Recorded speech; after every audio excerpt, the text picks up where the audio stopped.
जय श्री राधे गोविंद श्री हरिदास। ओम नमः शिवाय। आज हम इस वीडियो में श्रावण मास महात्म्य का अध्याय 6 सुनेंगे। इससे पहले 5वें अध्याय में भगवान शिव ने ब्रह्मपुत्र सनत कुमार को विभिन्न व्रत अनुष्ठान और रविवार व्रत में सुकर्मा ब्राह्मण की कथा सुनाई और आज अध्याय 6 में हम सोमवार व्रत की विधि जानेंगे। तो श्रावण मास महात्म्य का अध्याय 6 शुरू करते हैं। श्री सनत कुमार ने श्री सदाशिव से कहा, हे भगवान, हे देवों के देव, मैंने सब सुखों को देने वाला रविवार का हर्षकारक महात्म्य सुन लिया। अब आप श्रावण मास में सोमवार का महात्म्य मुझे बताइए। भगवान शिव हर्ष के साथ श्री सनत कुमार जी से बोले, हे सनत कुमार, सूर्य मेरा नेत्र है, उसका महात्म्य इतना श्रेष्ठ है तो फिर मैं उमा सहित सोम नामक महात्म्य का वर्णन कैसे कर पाऊंगा। जो कुछ मैं इस सोम महात्म्य के संबंध में आपसे कह सकूंगा कहूँगा। हे सनत कुमार, अब मैं तुम्हें पार्वती सहित सोमवार व्रत की कथा सुनाता हूँ। चंद्रमा का दूसरा नाम सोम है। सोम ब्राह्मणों का देव है। सोमलता को यज्ञ साधन कहते हैं। सोम मेरा ही प्रतिरूप है, इसलिए यह सोमवार कहा जाता है।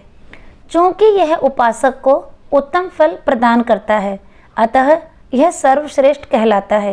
हे विप्र, अब तुम इसके व्रत विधि सुनो। मैं विस्तार पूर्वक तुम्हारे सम्मुख कहूँगा। 12 महीनों के सभी सोमवार व्रत करना अत्यंत श्रेष्ठ है। यदि कोई 12 महीनों के व्रत ना कर सके तो श्रावण मास के 4 या 5 सोमवार व्रतों को करे। इस मास में केवल एक सोमवार का व्रत करने से 1 वर्ष के सभी व्रतों के फल का भागी हो जाता है। मनुष्य को चाहिए वह श्रावण मास के प्रथम सोमवार को प्रातःकाल सोम व्रत का संकल्प करे और कहे, हे देवादिदेव महादेव, आपकी और पार्वती जी की कृपा से मैं श्रावण मास में आपकी प्रीति के लिए सभी सोमवार के व्रत विधिवत करूंगी। हे दीनानाथ, मुझ पर प्रसन्न होइए। यदि श्रावण मास में 5 सोमवार हो तो 5 ही सोमवार के दिनों में प्रातः संकल्प करके शाम को भगवान शिव का अर्चन करें। 16 उपचारों से सायंकाल में भी शिव जी की पूजा करें और एकाग्रचित होकर इस दिव्य कथा का श्रवण करें। हे सनत कुमार, इस सोमवार की कही जाने वाली विधि को अब मुझसे सुनिए।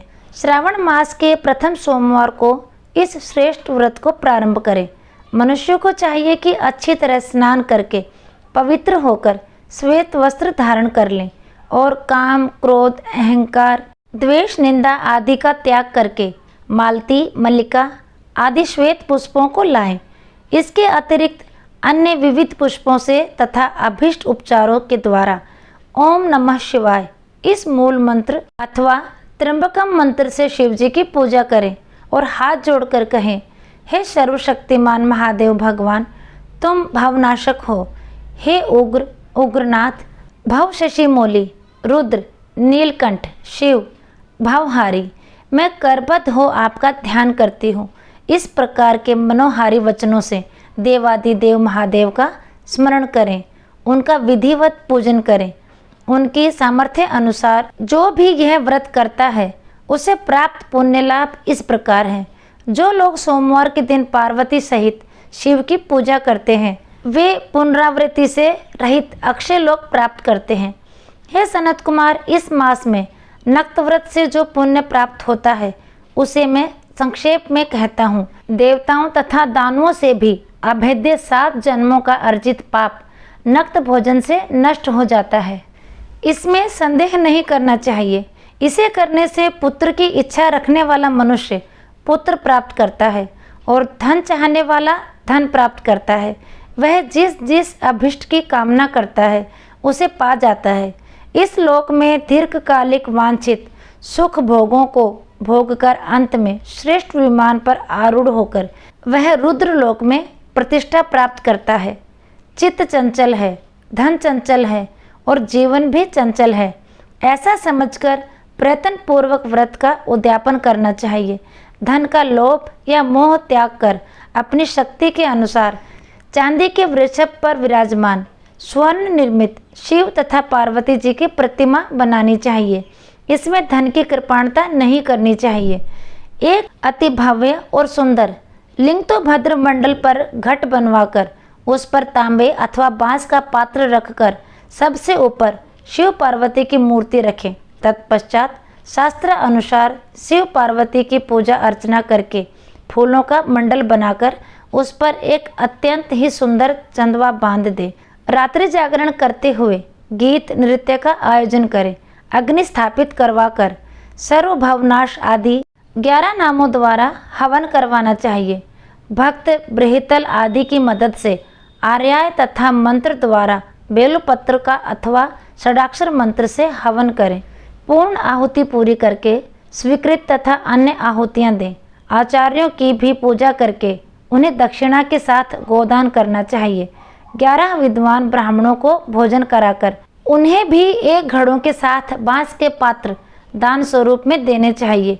पूजन के पश्चात देवी देवता पर चढ़ी सामग्री आचार्य को दान स्वरूप दें। पूजा करते हुए बोलें, मेरा व्रत सफल हो, मेरे व्रत से शिव प्रसन्न हो। उसके बाद बंधुओं के साथ हर्षपूर्वक भोजन करें। इसी विधि से जो मनुष्य इस व्रत को करता है वह जिस जिस अभिलाषित वस्तु की कामना करता है उसे प्राप्त हो जाती है और अंत में शिवलोक को प्राप्त होकर उस लोक में पूजित होता है। हे सनत कुमार, सर्वप्रथम श्री कृष्ण ने इस मंगलकारी सोमवार व्रत को किया था।